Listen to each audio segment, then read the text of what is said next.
साहब मुंबई में बड़के ऑफिसर थे। महीने का 2-3 लाख कमाते थे। 60 साल जब उम्र पूरा हुआ तो उनको रिटायरमेंट का समय आया। तब उन्होंने अपनी बीवी से एक बात कहा कि ऐसा है कि अब हमको बनारस नहीं रहना है, हमको कैमूर जिला वाले अपने गांव में ही रहना है। वहीं पर मेरा दोस्त है, राम भरोसे है, राम खिलावन है, राम प्यार है, उसी के साथ में हम बैठ करके अब गप लड़ाएंगे। पूरा बचपन का जो याद है फिर से हम बुढ़ापे में ज़िंदा करेंगे। गली है, मोहल्ला है, खेत है, खलिहान है, हित है, नातेदार हैं, सबको देखना है। बहुत सारे रिश्तेदारों की शादियां हम अटेंड नहीं कर पाए हैं। अब रिटायरमेंट के बाद यही करना है, अपने लोगों को देखना है, उनके यहाँ जाना है, रिश्तेदारी निभाना है। सारे रिश्तेदार जो छूट गए हैं उनके साथ फिर से रिश्ता जोड़ना है।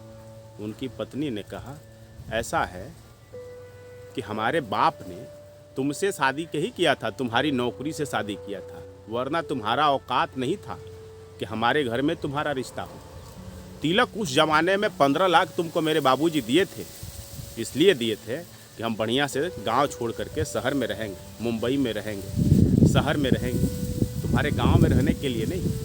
इतना सुनते ही साहब जो है माथा पर हाथ धर के बैठ गए।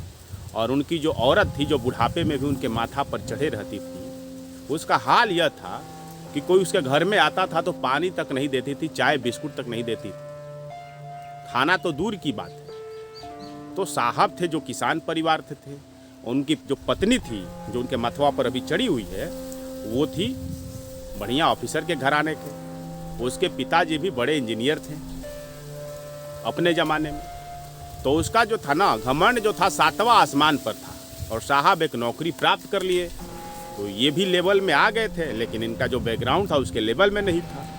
तो इनके जितने हित रिश्तेदार जो जाते थे घर में, उनका इज्जत नहीं होता था। ई कारण से जो भी मुंबई गया वो उनके दरवाजे पर गया तो उसका इज्जत नहीं हुआ। नतीजा हुआ कि इनके रिश्तेदारी सब छूट गई उस पत्नी की वजह से। इनका से साहब तो सारे रिश्तेदारी में गए ही थे, जाते थे तो वहाँ पर भर पेट दाल चावल चोखा सब खाए थे। लेकिन जब इनका समय आया कि जब अपने सेवा में नौकरी में चले गए तो ये अपने रिश्तेदारों को वैसा सेवा नहीं कर पाए। पहुँचने पर जो कहते हैं ना खातिरदारी, वो नहीं कर पाए। जानते हैं क्यों? अपनी पत्नी के कारण। उनका एक तरीके से जो सदिया था ना, बहुत बेमेल शादी था। भाई नौकरी लग गया, लेकिन अपना जो जिससे शादी हुआ वो तो बड़े खानदान की थी और आप तो थे भाई किसान खानदान के, लेकिन आपका नौकरी लग गया। ऐसा हाल था कि कभी कभी छुट्टी में 3 दिनों के लिए अपने गांव आते थे तो गांव के सामने एक चबूतरा था। इनके दरवाजे के सामने जो चबूतरा था, जो इन्हीं का था चबूतरा था घर के आगे, चबूतरा पर खड़े होकर के दोनों प्राणी चाय पीते थे। और 2-1 कप इनके पास चाय बनता था। और सामने से कोई आता ना तो ये लोग केवल हाल चाल पूछते, उसके बाद अपने घरवा में घुस जाते, इसलिए कि 1 कप चायवा उसको भी पिलाना पड़ेगा। तो ऐसे साहबों का हाल जो है मैं इसलिए सुना रहा हूँ आपको, क्योंकि आप जान लीजिए कि हमारे समाज में जो है परंपरा रही है, समाज में एक परंपरा रही है एक दूसरे से रिश्तेदारी निभाने का। कोई दरवाजे पर आए तो उसे पानी पीने के लिए पूछने का, कोई हित रिश्तेदार हो दूर से आया हो तो उसे खाना के लिए भी पूछने का और भरपेट खाना खिलाने का। सब्जी में 1 कलछुल ले तो उसको 2 कलछुल देने का। तो ये परंपरा जो है ऐसी बेमेल शादियों के कारण से ख़त्म होती जा रही है। और आज के ज़माने में जो साहब है ना, ये अकेले नहीं हैं, बहुत सारे लोग हैं। और आज के ज़माने में भी वैसी शादियाँ बहुत बढ़ रही हैं।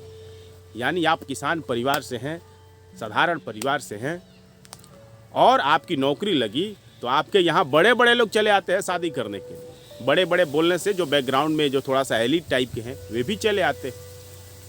लेकिन होता यह है कि आप जो है अब उसी दिन से उनके गुलाम हो जाते हैं।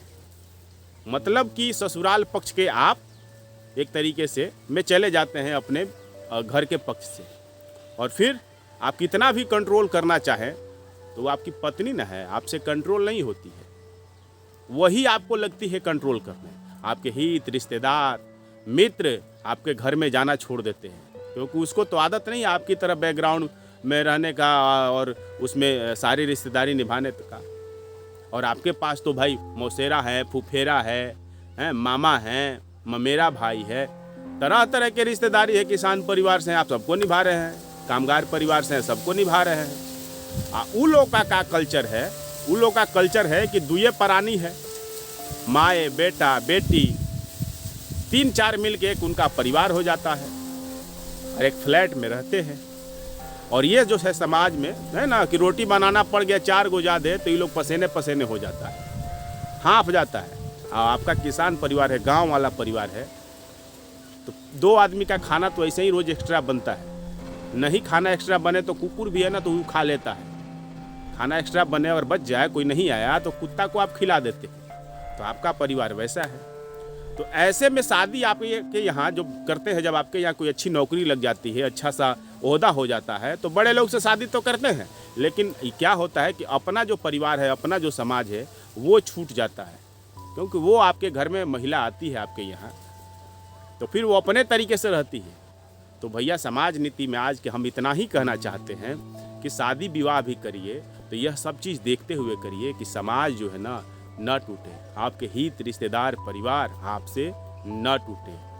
कोई ज़रूरी नहीं है कि सारी महिलाएं एलिट घर से है तो उसी तरीके की है, ऐसा भी नहीं है, लेकिन बहुत सारे ऐसे केस हैं। तो यह सब चीज़ देखने की ज़रूरत है। ये नहीं है ना कि थोड़ा सा ऊंचा उठने के चक्कर में एड़ी अलगा लें। ये एड़ी अलगाने के चक्कर में बहुत सारे हित रिश्तेदार ख़त्म हो जाते हैं। अब कितना भी बड़े बनते रहें, जब आपके अपने ही आपसे दूर हो जाते हैं तो किस काम के आपका बड़प्पन है। आज के समाज नीति में इतना ही, शेष फिर कभी।